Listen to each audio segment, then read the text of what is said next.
One tree feeds entire civilizations, and it floats across oceans.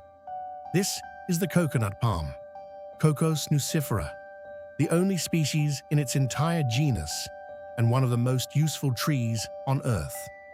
From root to crown, every single part of this tree sustains human life. A single coconut can drift over 4,000 kilometers across open ocean and still germinate on a distant shore. That is how this palm colonized remote Pacific islands long before humans ever arrived. Portuguese sailors named it coco because the 3 holes on the shell looked like a ghostly face.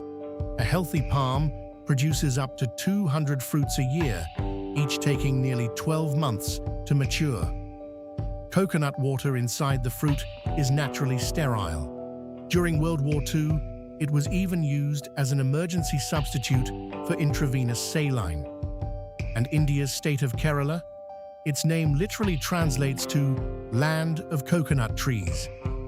If you are planting a coconut palm, lay the seed nut on its side with the top third above the soil.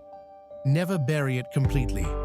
Give it full tropical sun, well-drained sandy soil, and space trees about 7.5 meters apart.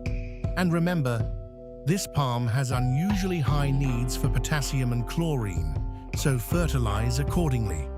Do plant in tropical coastal areas with year-round warmth above 20 degrees.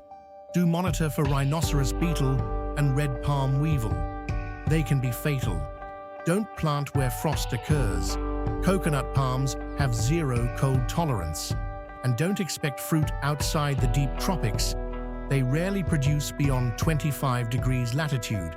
They call it the tree of life, and for good reason.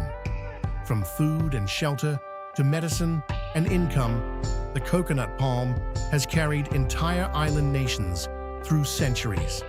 One tree, endless purpose, restore, protect, inspire.